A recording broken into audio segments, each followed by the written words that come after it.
Welcome back to Around the Cauldron, where we talk theology, philosophy, and everyday life as a modern witch. Today's episode was a special request from my patrons over on Patreon, so a special thank you to all of my patrons who helped make this show possible. Thank you to Rose, Jess, Lee, Angie, Leli, Magical Crafting, Bliss, Beverly Butterfly, Jessica, Jennifer, Laura, Chris, Nad, and Brittany. If you would like to be part of that list and help support the show, feel free to join me over on Patreon and get some other patron exclusive perks. Today, I want to talk about the occult community, why community is important, and how community means so many things to so many different people. First, though, let's go over our monthly forecast.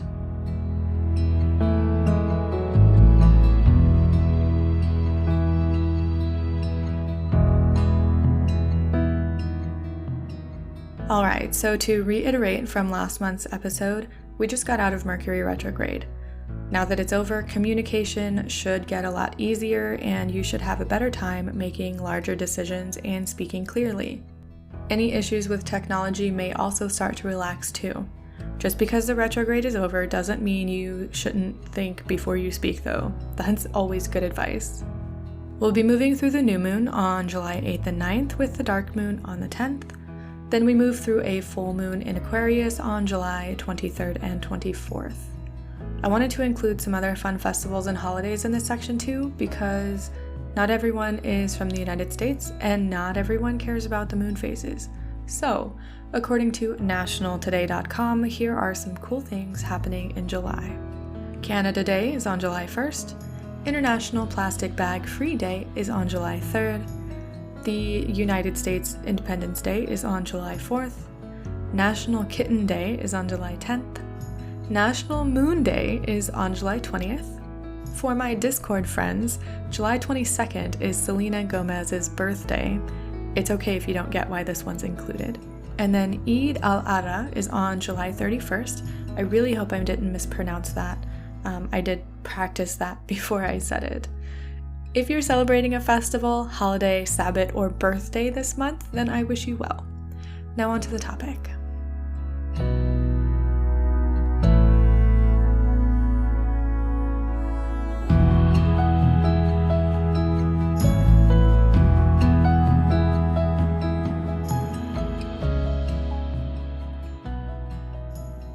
Community is important. There. That's it. That's the show. Goodbye. Of course, I'm kidding. I mean, the basic premise of the show today is that community is important, but I really want to talk about different reasons why community is important, what community means to other people, and how it can help or hinder your occult practices. I'm also going to talk about things that you should look out for when in occult communities, different red flags, and certain times when maybe you should step away from a specific community.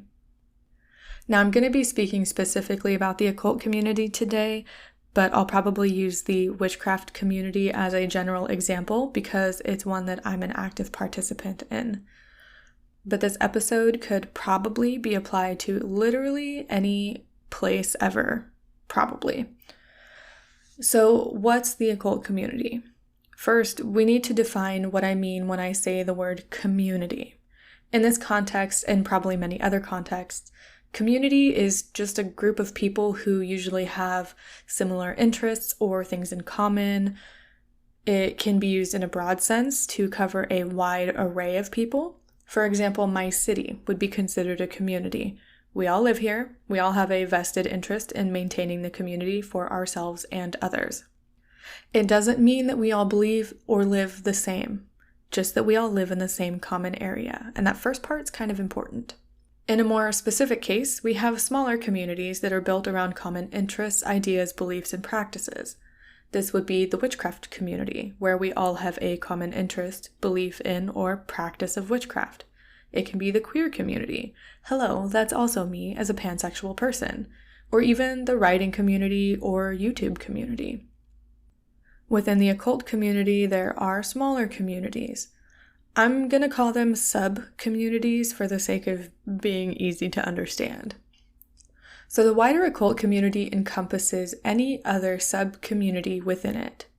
Just to clarify, occult here means anything spiritual, supernatural, outside the norm, or quote-unquote hidden, as is the common definition.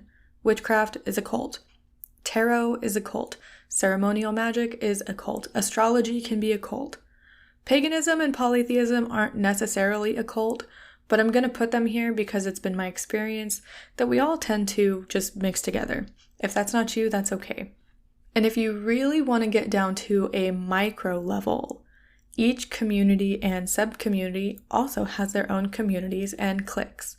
I think it's just human nature, honestly. We find the people we click with, the people we have common interests with, and we just go together. Now, sometimes this doesn't always work, especially if there are strong personalities involved, massive differences in beliefs and values, and just general politics that will eventually happen when you get groups of people together.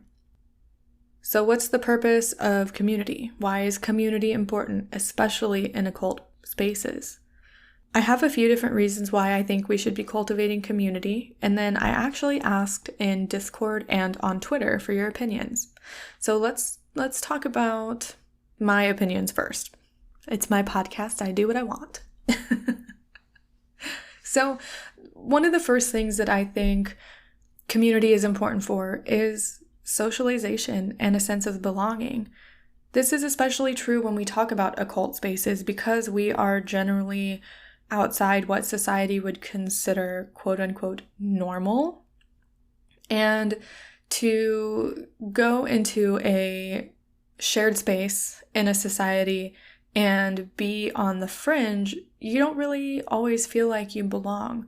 So having that community that you can go to and be open about yourself and open about what you're doing or why you're buying those flowers or why you've cut that lemon in half or why you added just a little bit extra sugar to your recipe than what it called for and not be judged for it is important. And this leads into the next two that I have, which is friendship and general support.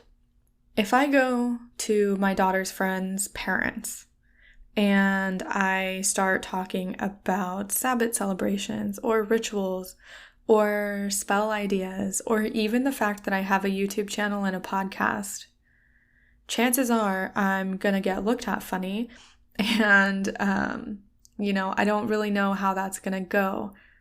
I don't expect general support from the wider community as a whole, society in general.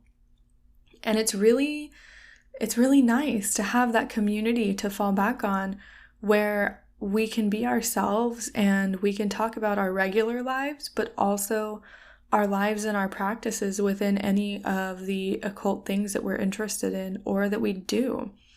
I have made so many friends online in these communities that, it would take me forever, that it would take me years to visit each and every one of you that I have made friends with. I have friends all over the world and people that I consider really close friends. And it does cultivate that sense of belonging where you have these people that you can talk to and people that you get along with and people to share ideas with that aren't going to judge you. Or if they do judge you, they're going to be quiet about it because most communities, in my experience, have, some semblance of not my practice, so I don't get to have an opinion on it. Obviously, that has some caveats to it, and that's going to vary, but that's been my experience. So, community, in a sense, is just good for socialization, that sense of belonging, making friends, and getting support from like-minded people. Obviously, you can get this anywhere, but I think it's especially important in occult spaces when we are on the outside and we do have practices and things that, depending on where you are in the world, will be considered fringe practices or things that aren't necessarily what society considers normal or weird, or, you might even be vilified by society and outcast. And we don't want that. It's human nature to want to fit in and be part of the crowd because historically, if you were outcast, the chances of your survival were slim. However, we don't necessarily have that anymore. Where I am anyway. Obviously, I'm speaking from my own experience. But having that support where I can just pop into Discord and be like, hey, this is going on. Can I have your opinion? I think that's really helpful. Then there's also some things that community is good for that aren't necessarily all positive. The next one that I have here on my list is protection of the entire community, and not just the people, but of the values that we uphold. If you are in any online space, you've probably seen this. People arguing back and forth about beliefs and values, and people being up in arms about racism and fascism and homophobia and hatred. That is a big purpose of community, in my opinion. We want to keep our community safe and uphold the values that we hold dear as a community in general. And these values are going to be things like, acceptance and inclusivity, and depending on the community, being educational and creating space for people to learn. I want to plug my blog post that I wrote, actually, talking about how I am a gatekeeper. I am the gatekeeper of my community because it's important to me to make sure that everyone that's in my community feels safe and feels included.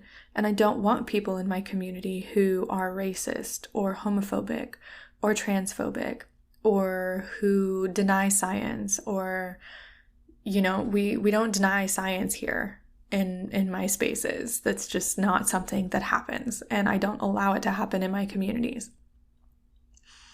So I recommend reading that blog post. It was inspired by a tweet by J. Allen Cross, actually.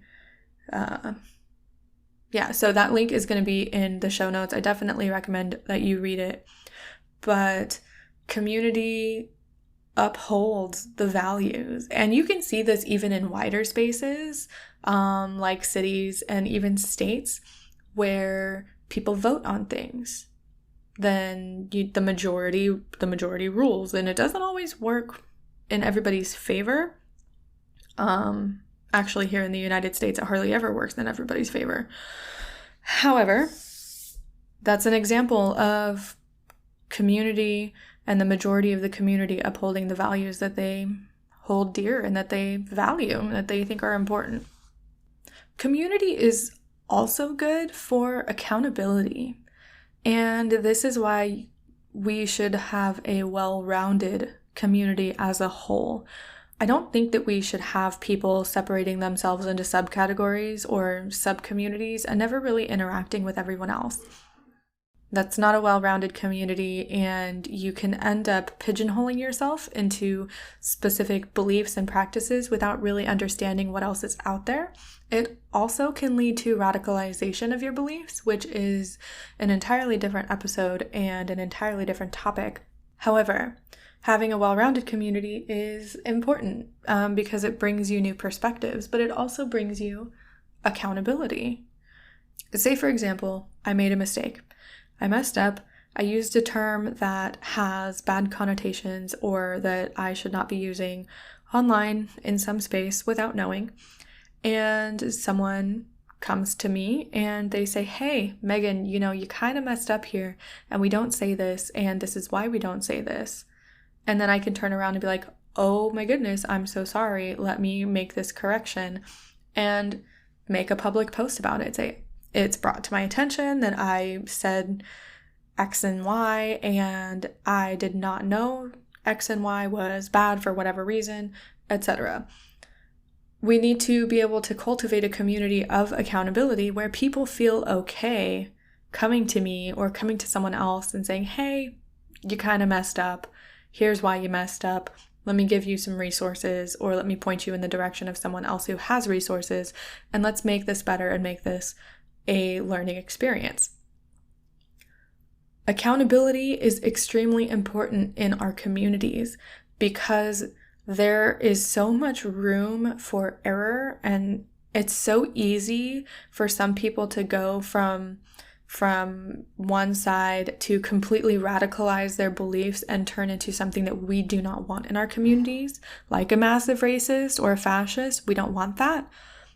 So being able to hold these people accountable, anybody in the community, not just leaders or people that have large followings or even groups and organizations, as a community, being able to hold everyone to the same standards and hold everyone accountable for the things that they say and the things that they do is extremely important.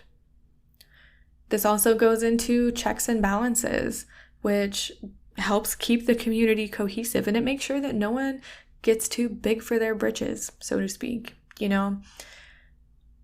I always say, I think I've said it.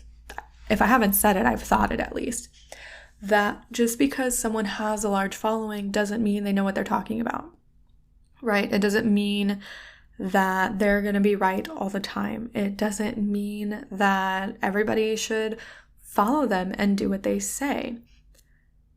A well-balanced community can look at someone's following and not care, not look at it, because what we need to be looking at is the person and what they're saying and what they're doing. And then going back to that accountability, if the person has a large following, then maybe making it known in the community in general, hey, this person is doing X and Y. Maybe let's watch out for that. But first, before that even happens, we need to go back to that accountability thing, I think, and maybe try to talk to that person privately, because maybe they don't know. And, trying to have a conversation with them and see where that goes. So accountability and checks and balances in general are what community is good for, because it makes sure that everybody is on the same page. It makes sure that we don't have people who are just massively blowing up on social media, spitting out nonsense and saying, it's totally cool for everybody everywhere to use white sage, or it's totally cool for anybody to practice voodoo no matter what.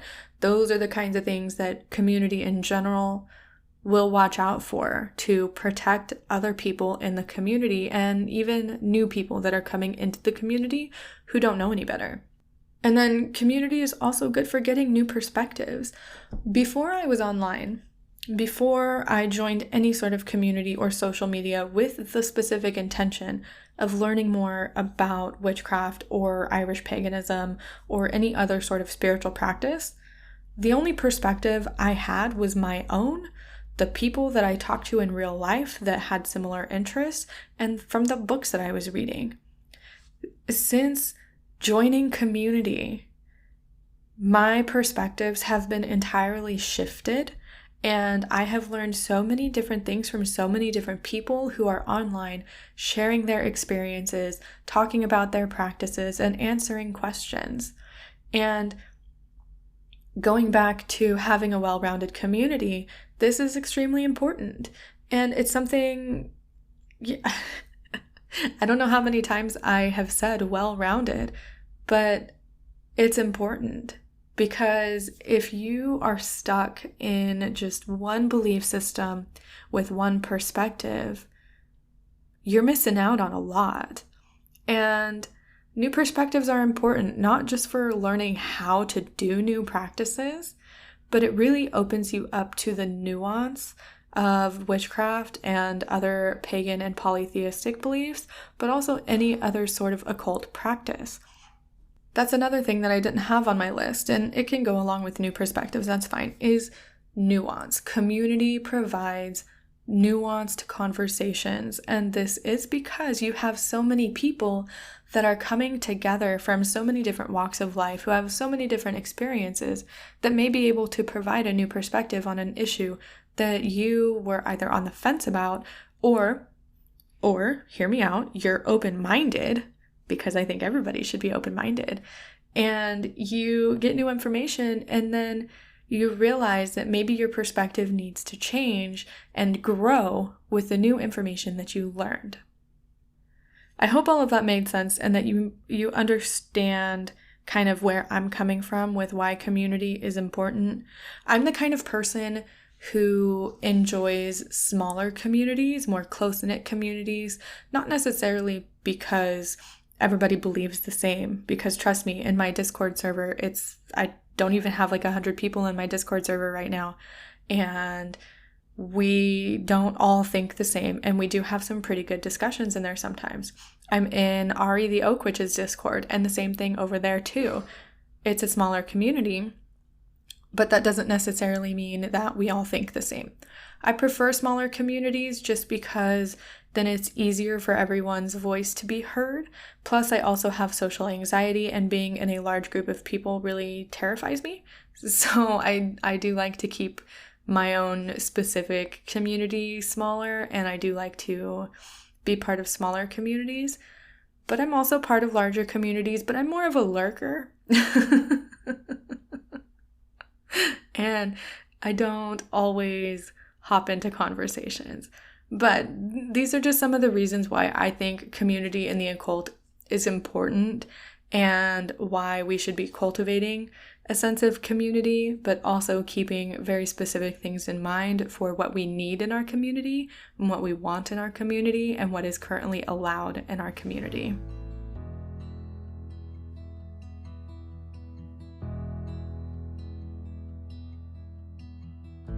Instead of answering a listener question this week, I asked the question and got answers from listeners. On Twitter and in my Discord server, I asked why community is important to you and what you think the purpose of community is in occult spaces. Here are a few answers that I got. Now from Discord, the names are taken out for privacy reasons because you have to join my Discord server and agree to the rules and everything there, and it's just more private.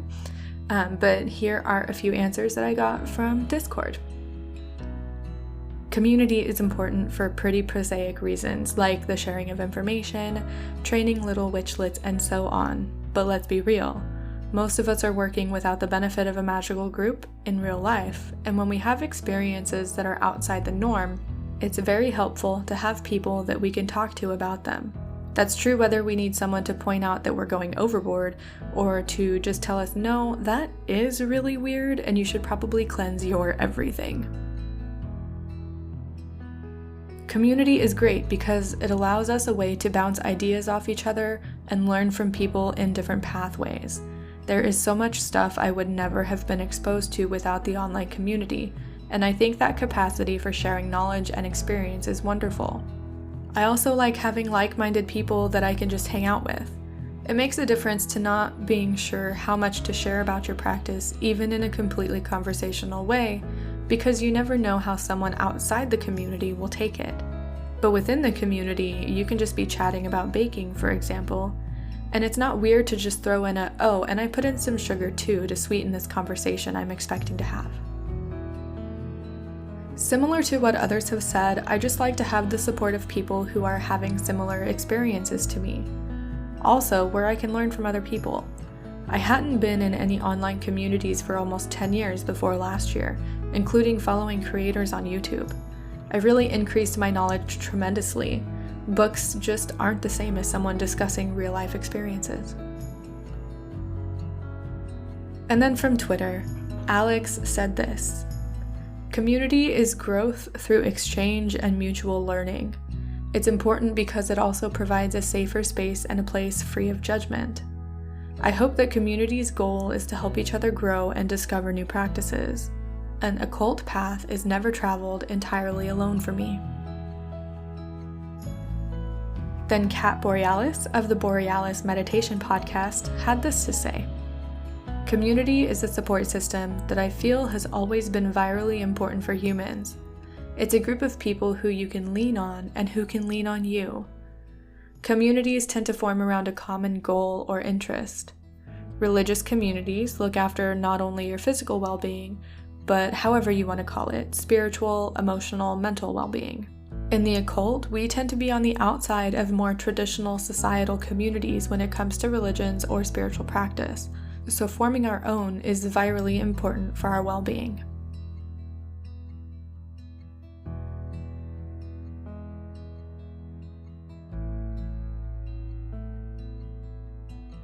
So if communities are supposed to be all great, helpful, and protective, aren't they always? No, they're actually not always helpful, supportive, protective, or any of that. Humans are still humans, and we are not perfect creatures. When I'm looking at communities and interactions with others, there are a few things that are big red flags for me, and these things will pretty much make me back away, sometimes quietly, and just not interact. Sometimes I'll feel called to tell others not to interact as well. It just depends.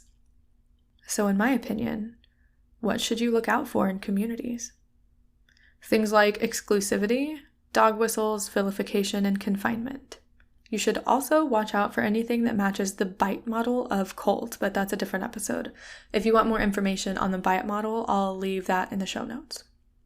So when I talk about exclusivity in regards to community, I mean that the community is exclusive and you have to either follow very, very specific rules to get in, and not just rules like, be nice, no spam. If it's an in-person community, specific dress codes or anything like that. These would be very specific, often odd rules that maybe go against someone's beliefs or someone's personal boundaries.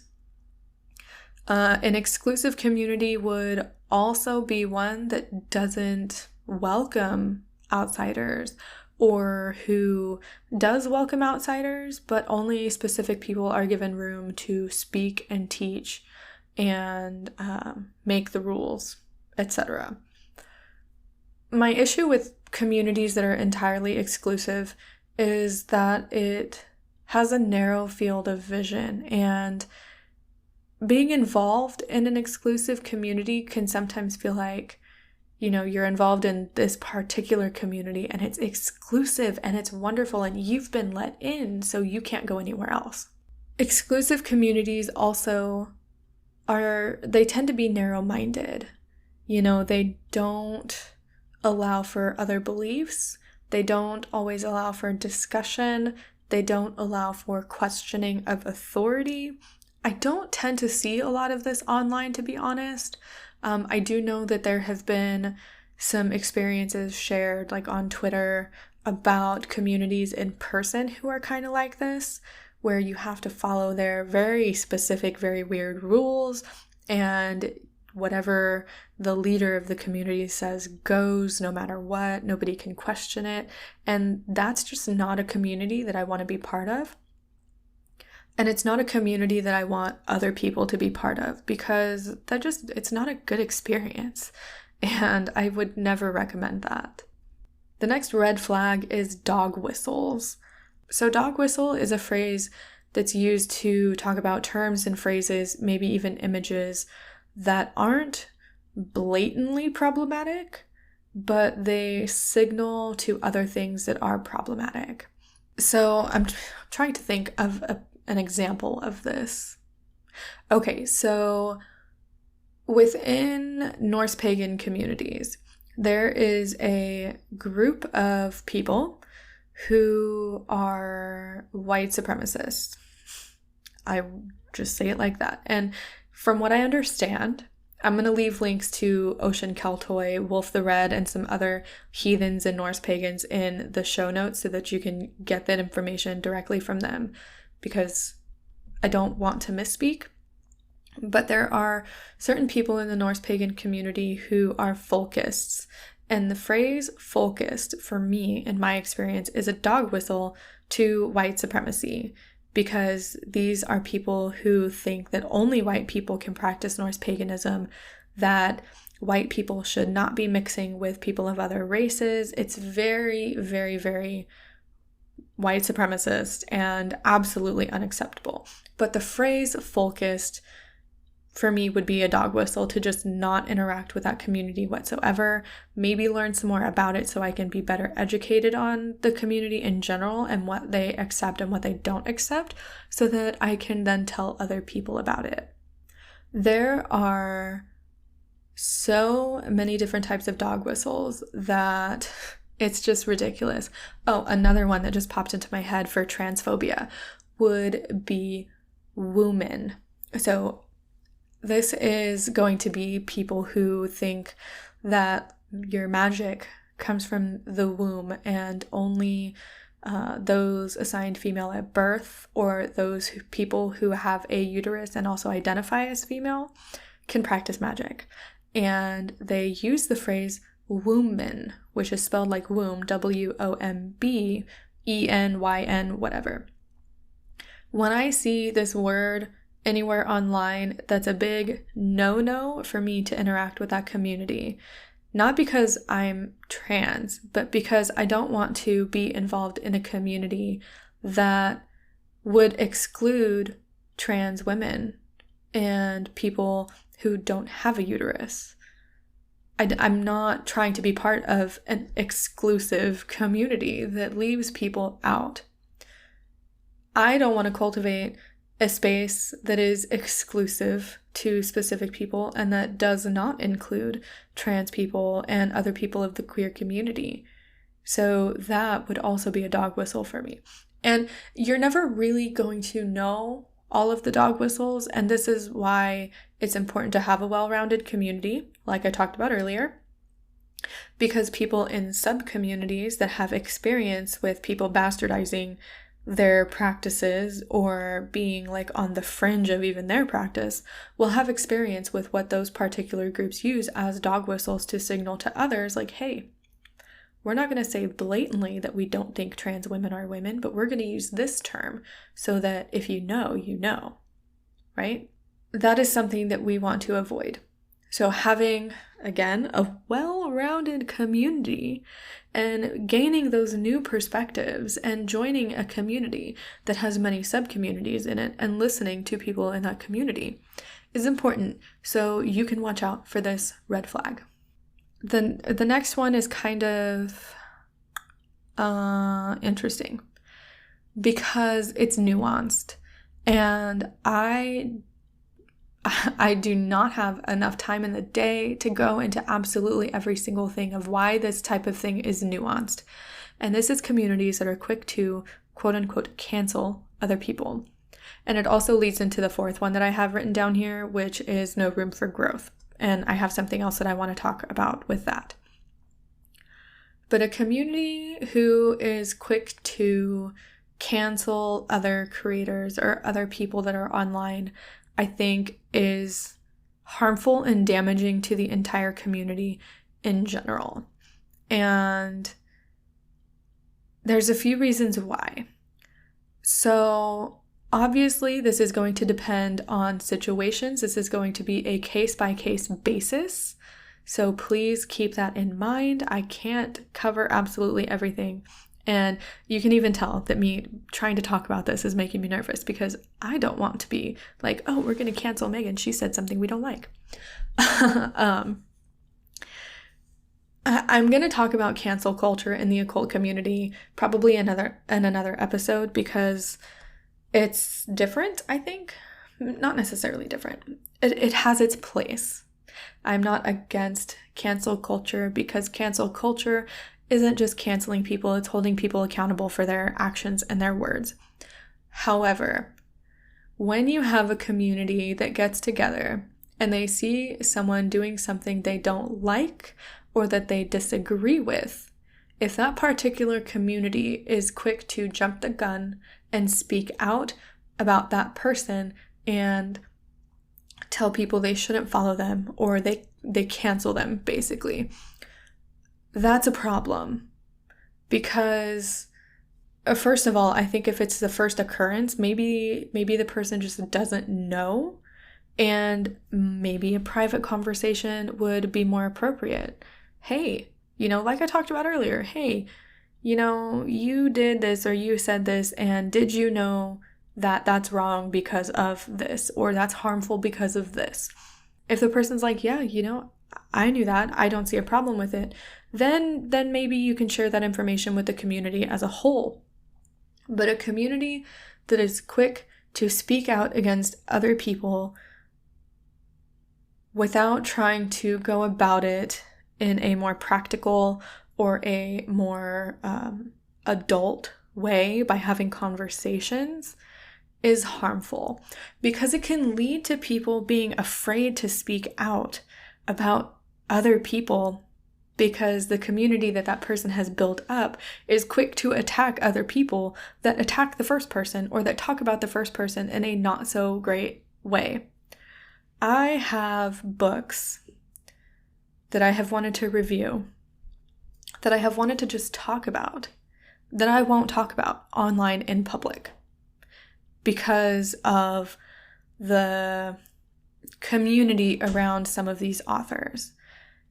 And it's nothing, it gets tricky. And it's hard to even talk about, because if we can't have these conversations, and if we can't talk about the things that are harmful in the community because we're afraid of backlash from people who follow authors and other creators and celebrities or, whoever, then we get stuck in a cycle of everybody's afraid to talk about stuff that they find harmful or that they disagree with, because some communities are quick to vilify others. And I don't want to cultivate a community where it's okay to bully other people online or in person, and because we know how people are. I have seen it firsthand in the community where someone does something, someone else doesn't like that thing, and then the person that doesn't like it talks about the experience or the situation because they have a platform, and then that person's fans, that person's followers go and attack the first person who maybe didn't even have control over the situation to begin with. And those people get death threats and they get doxxed, and then they go on private or they just disappear from social media altogether. And it's a real problem when these people get bullied off of platforms for things like that.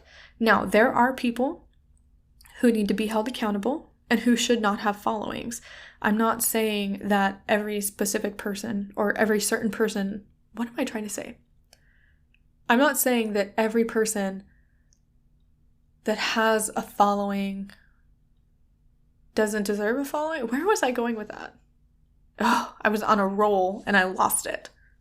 Anyway, I'm not saying that the people who mess up and who don't take accountability for their actions deserve to have their following, because they don't. If someone can't take accountability for things that they have done and either apologize, make reparations, make a statement, then yeah, they probably don't deserve their following, because they're not holding themselves to those standards that most people would expect. I would expect that if I'm following somebody online and they mess up and somebody says, hey, you messed up, then they would turn around and be like, oh, I'm sorry. I was unaware. I messed up. How can I make this right? That's what I want in a community. That's what I'm trying to build in my communities that I have. And that is what I want to cultivate in any other community that I'm part of. Now, it goes into the next one, where if a community leaves no room to grow, it's not a community I want to be a part of. Now, there is a specific situation that I have in mind for this point, and it took place in a Discord server that I'm in, and basically one person was saying something and they were incorrect, and other people stepped in to share their experiences and share their knowledge and try to help this person, and this person just wasn't having it. They just weren't. They were argumentative, they were defensive, and it just kind of got left at that for a minute. And then the person, after they took a break and they stepped back, they came back and they're like, you know what, I'm sorry, I let my ego get in the way. You all are right. I have learned from this. Thank you for helping to explain it to me. And then the other people that were originally involved in this came back and they said, hey, no problem. It's a learning experience. Let's grow from this. And what did you learn? And how are you going to move forward? And they used it as an experience for this person to grow in their practice. If a community cannot make room for growth, to make room for people to make mistakes, then it's not a community I want to be part of. Because no one is perfect. No one is going to get it right every single time, the first time, the 10th time, the 50th time. There has to be room to grow there. Otherwise, you're just going to stagnate. If you can't grow and learn more and become a better person, then what's the point? Now, obviously, there's also the caveat to this that if a person has particular patterns and nothing ever changes, no matter how many chances they've gotten, then yeah, I don't kind of want that person in my community because they have a pattern of behavior that I don't want in my community, that I don't want to cultivate. And they've gotten enough chances, and eventually, you can only do so much. But if a community doesn't leave space for growth, I don't want it. Period. Now that that's all said and done, I'm sure I left things out. I'm sure there are many different reasons why community is important in occult spaces. Everybody is going to have their own thoughts and opinions on why community is important. Maybe you're in the broom closet and your community is your only way to interact with people who believe in similar manners that you do. Maybe you are like me and you have a podcast and a YouTube channel and you're growing a community around that for people that are like-minded or that have questions and want to learn about what I'm doing. There are many different reasons why community is important. There are also many different things to look out for in communities online and in real life, and there is absolutely no way that I could cover every single point in one particular podcast episode. But make sure that you check the links in the description. Check for the information from Ocean Keltoy, Wolf the Red, the Bite model if you want to learn more about how to identify a cult or cult-like behavior, because there are some communities that behave like cults and it's important to be able to identify them. But I don't have the entire education to speak about the Bite model. Maybe I'll do a further episode on that in the future or a blog post or something. But now that you've heard some opinions from me and some other people about why community is important and what to watch out for, get involved. Join communities that you feel welcome in. Join communities that cultivate a sense of inclusivity and safety and a judgment-free area. Join communities that allow you to grow and allow you to be who you are.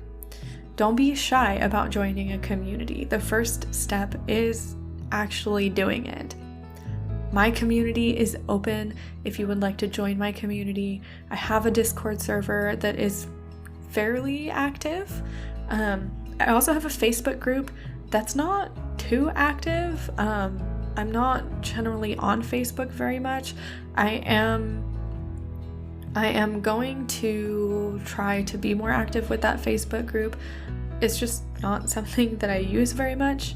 If you don't have Discord or Facebook, you can follow me along on social media, leave comments, interact with me there. I do try to respond to every comment that I get.